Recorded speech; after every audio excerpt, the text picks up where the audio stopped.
नमस्कार साथियों, फिर एक बार आप सभी का मेरे चैनल पर हार्दिक स्वागत है। आज के इस वीडियो में मैंने बात किया है श्री कृष्ण के वह 5 गुण जो मुझे सबसे अधिक प्रिय लगे, यूँ कह लो आपकी सबसे अधिक सिखाया, जिसने मुझे मेरी समझ को बढ़ाया। तो प्लीज़ श्री कृष्ण की 5 विशेषता को समझें, जानें और अपने जीवन में उतारें।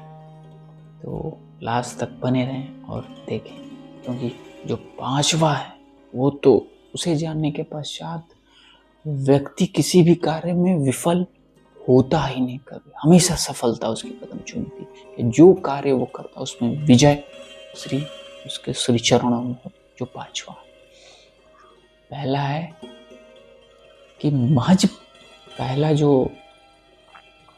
गुण है जो कर्मयोगी श्री कृष्ण के विषय में मुझे बहुत ही प्रिय लगा, वो है महज बांसुरी बजाने से ये दुनिया आपकी बात नहीं सुनती। कहने का तात्पर्य है कि सिर्फ प्रेम की भाषा इस संसार में कभी नहीं चलेगा।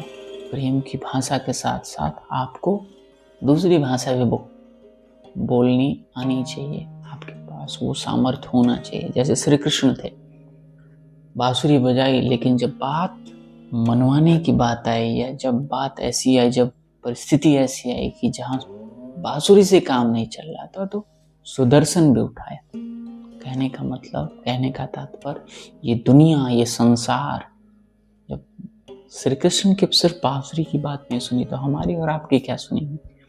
तो अगर आपको ऐसा लगता है कहीं लोग आपकी बात सुनते नहीं, समझते नहीं, मैं इतने प्रेम से तो इनको समझा रहा हूँ तो भी नहीं समझते, क्योंकि वो ऐसे लोग हैं ही नहीं जो बांसुरी के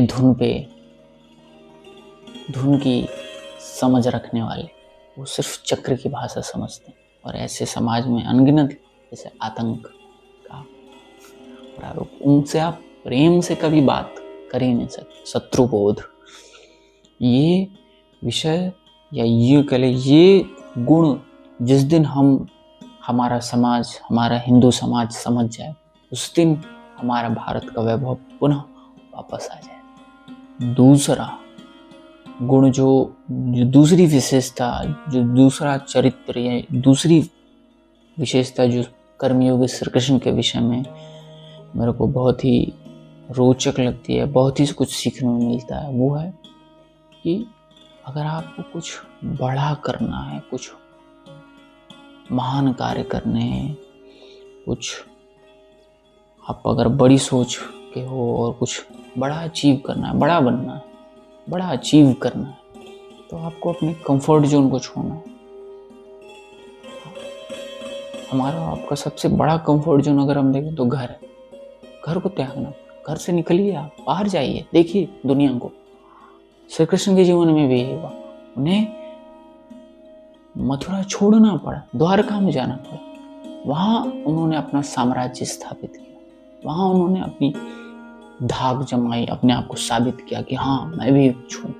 उन्हें भी कर्मयोगी श्री कृष्ण, उन्हें भी अपना कंफर्ट जोन, अपना घर छोड़ना पड़ा, दुनिया घूमनी पड़ी। तो और हम और आप क्या, आप बैठे हो घर में, सोचते हो नहीं हम बाहर जाएंगे तो क्या होगा, कब तक डरोगे और किससे डरो। निकलो बाहर, देखो दुनिया को, समझो दुनिया को, तभी कुछ कर पाओगे। तो प्लीज ये दूसरा पॉइंट जरूर नोट डाउन करिए, अपने कंफर्ट जोन से बाहर निकलिए। जैसे श्री कृष्ण अपनी घर को छोड़ा, अपने गांव को छोड़ा, अपनी नगरी को छोड़ा, आप भी अपने कंफर्ट जोन से बाहर निकलिए और कुछ बड़ा करना चाहिए। तीसरा गुण जो श्री कृष्ण के विषय में बहुत ही प्यारा, बहुत ही सीखने योग्य, बहुत ही प्रेरणादायक, बहुत ही इंस्पिरेशनल मुझे लगता है, वो तीसरा है जिसने बहुत कुछ मुझे सिखाया। जीवन में चाहे जो भी परिस्थिति आए, जीवन आपको जो भी जिम्मेदारी दे, उसे बिना टाल मटोल किए, बिना शिकायत की किए, स्वीकार करी सहर्ष, और उसमें उसे पूर्णतः आनंदित और पूर्णतः भाव विभोर के साथ करी। श्री कृष्ण के जीवन इसका जीवंत उदाहरण है। उनके जीवन में जो जो जीवन ने उनके ऊपर जिम्मेदारियां दी, जो जो कार्य उन्हें सौंपा, उन्होंने बखूबी बहुत ही बेहतरीन एकदम एक्सपोर्ट लेवल की तरह किया। फिर चाहे वो गैयां चराना हो, माखन खाना हो, मटकी फोड़नी हो, फिर चाहे वो शिक्षा हो, फिर चाहे वो प्रेम हो, फिर चाहे वो युद्ध हो, फिर चाहे वो कूटनीति हो, फिर चाहे वो राजनीति हो, चाहे फिर आध्यात्म या गीता का उपदेश हो। कहने का तात्पर्य ये है कि जीवन ने उन्हें जब जब जो जो जिम्मेदारियां दी, जो जो सिचुएशन में ढाला, उन्होंने उस सिचुएशन पे नाक नहीं सिकोड़ा कि हे भगवान तूने मेरी किस्मत तोड़ दी, क्या किया मैंने, कौन सा। उन्होंने कभी ऐसा नहीं कहा। जो उन्होंने जीवन को कभी नकारा नहीं, उन्होंने जीवन को अपनी दोनों हाथ खोल कर पूरे भाव विभोर के साथ स्वीकार किया कि आजा तुझे गले लगा, और पूरे जोश के साथ उन्होंने हर जिम्मेदारी और पूरे होश के साथ हर जिम्मेदारी का निर्वहन किया। तो तीसरी ये विशेषता हमें उनके चरित्र से जरूर सीखनी चाहिए। ये जीवन हमें जो भी जिम्मेदारी दे रहा है उसे पूर्ण श्रद्धा, पूर्ण स्वीकार्यता के साथ निभाइए। चौथी और बहुत ही महत्वपूर्ण विशेषता या गुण जो श्री कृष्ण ने मुझे बहुत ही प्रेरित किया है श्री कृष्ण के विषय में, वो है कि रहो सबके साथ, सम्मान सबका करो, आदर सबका करो, लेकिन जब बात ज्ञान किया है, गूढ़ रहस्य किया है, तो ज्ञान उन्हीं को दो जो उस ज्ञान का सम्मान करते हैं, जो उस ज्ञान के काबिल हैं, उसकी योग्यता रखते हैं। सबको ज्ञान देने की आवश्यकता नहीं है। हमारे जीवन में हजार समस्याएं सिर्फ इसी आदत की वजह से हैं कि हम सबको ज्ञान देने लगते हैं। तू ऐसे कर, तू ऐसे कर, तू ऐसे कर, तू ऐसे कर, तू ऐसे क्यों कर रहा है। नहीं, ये बात हमें श्री कृष्ण से सीखना होगा। इस उपचार, इस बीमारी का इलाज श्री कृष्ण देख रहे हैं कि उन्होंने वो रहे सबके साथ, सबका सम्मान किया, लेकिन ज्ञान हमेशा उसी को दिया जो पात्रता रखता है और जो उस ज्ञान का सम्मान करता है, उसे स्वीकारता है। महाभारत में आप देख सकते हैं जब कुरुक्षेत्र के मैदान में सभी आमने सामने थे, तो ऐसा नहीं है कि उन्हें जो शत्रु दल में थे, मतलब विपक्ष में थे या जो अपने पक्ष में थे, उन्होंने किसी का अपमान किया। सबका सम्मान, सबके साथ प्रेम था। लेकिन जब बात गीता उपदेश देने की आई तो उन्होंने सिर्फ और सिर्फ अर्जुन को दिया। क्यों? कभी सोचा इसके विषय में? नहीं सोचा तो मैं बताता हूँ क्यों। क्योंकि उन्हें पता था कि मात्र अर्जुन ही ऐसा व्यक्ति है जो वो ज्ञान देने जा रहे हैं उसकी पात्रता रखता है और इसके साथ साथ उस ज्ञान पर पूर्ण श्रद्धा रखता है और उसका सम्मान करता है। तभी सिर्फ उन्होंने अर्जुन को ही गीता उपदेश दिया, ना युधिष्ठिर को दिया, ना भीम को, ना नकुल को, ना सहदेव को, और ना ही अन्य ऐसे महान और श्रेष्ठ जो पराक्रमी योद्धा थे, किसी को नहीं दिया। तो ये भी बात हमें श्री कृष्ण से सीखने की आवश्यकता है कि जो हम हमेशा एक दूसरे हमेशा सिखाते रहते हैं ना कि ऐसे करो, ऐसे नहीं करो।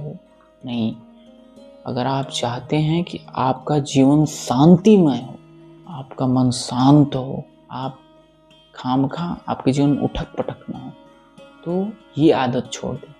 श्री कृष्ण से ये गुण आप धारण कर लें अपने जीवन में।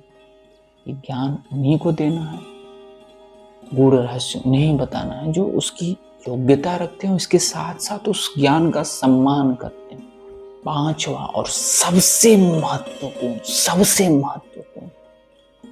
कि कभी भी आप अपने अंदर भाव रखिए, लेकिन भावनाओं में कभी मत बहिए। ये बात श्री कृष्ण की सबसे अधिक प्रिय मुझे लगी और सबसे अधिक मुझे सिखाई, और ये हम सबके लिए बहुत ही महत्वपूर्ण। जैसा कि मैंने कहा था कि पांचवी विशेषता सबसे महत्वपूर्ण है, वो यही है कि भाव आप अपने अंदर रखिए, लेकिन भावुक मत हो जाइए, भावुकता को हावी मत होइए, क्योंकि भावुकता सबसे बड़ी शक्ति है। श्री कृष्ण भाव में सब रहते, लेकिन कभी वो भावुकता में बहे नहीं। उन्होंने हर कीमत पर धर्म की रक्षा की, उन्होंने हर कीमत पर अपने धर्म की रक्षा की, न कि भाव प्रधान थे। वो कभी भी किसी सौगंध या किसी बंधन या किसी वचन में बंधे नहीं, भावुकता में बहकर उन्होंने हर कसौटी पर धर्म को रखा। अगर उन्हें ये लगा कि सत्य ये है, सत्य इससे टिक सकता है, तो उन्होंने वो कार्य किया। भले ही उन्होंने अपने आप को झुठला दिया, जैसे उन्होंने कहा था कि वो सुदर्शन चक्र नहीं उठाएंगे कुरुक्षेत्र में, लेकिन उन्हें दिखा कि धर्म की हानि हो रही, सत्य हार रहा है, तो उन्होंने सुदर्शन चक्र उठा लिया, अपने वचन को तोड़ दिया। फिर इसके बाद एक प्रसंग ये भी आता है कि जब अर्जुन अभिमन्यु वध के बाद भावुकता में बहकर प्रण ले लेते हैं कि मैं कल अगर सूर्यास्त से पहले जयद्रथ का वध नहीं किया तो अग्नि समाधि ले लूं। तो इस पे आप अगर वो प्रसंग देखेंगे या पढ़ेंगे तो देखा होगा कृष्ण बड़े उन पे मतलब रुष्ट होते हैं और बड़े कड़े शब्दों में कि क्या आप अर्जुन तुम धीर योद्धा हो, तो तुम्हें भावुकता में नहीं, भाव ठीक है, तुम्हारा वो पुत्र था, तुम्हें लगाव था, प्रेम था, लेकिन ये इतना बड़ा बेवकूफ़ीपन क्या कि कल तक मैं अगर नहीं कर, तुम्हारे नियंत्रण में सब कुछ नहीं होता क्या? सूर्योदय तुम्हारे नियंत्रण में, सूर्यास्त तुम्हारे नियंत्रण में, सूर्य तुम्हारे नियंत्रण में। तो भाव रखिए, भावुकता नहीं। ये श्री कृष्ण से सबसे महत्वपूर्ण विषय और ये गुण सीखने को मिलता है। आज हम भावुकता में हर जगह बहते जा रहे हैं, हमेशा भावुकता में बहते हैं, और हमारा मोस्टली जो हम समस्याओं से घिरे रहते हैं वही भावुकता, इमोशनल फूल हमेशा बनते रहते हैं।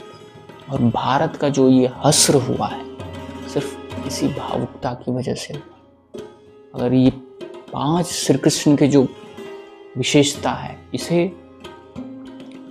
हर भारत का युवा, हर भारत का नौजवान अगर धारण कर ले तो वो अनस्टॉपेबल बन जाए, और फिर भारत वो पुनः अपना खोया हुआ वैभव प्राप्त कर पाएगा। फिर हर एक वीर, छत्रपति शिवाजी महाराज, महाराणा प्रताप, हर वह स्त्री, माता गार्गी, माता मैत्रेयी, माता अहिल्याबाई जैसी वीरांगनाएं और देवियां हों। मुझे आशा है कि आप सबको ये 5 गुण अपने जीवन में जरूर धारण करेंगे और इससे बहुत कुछ सीखने को मिलेगा आपको, और आपका जीवन संवारेगा।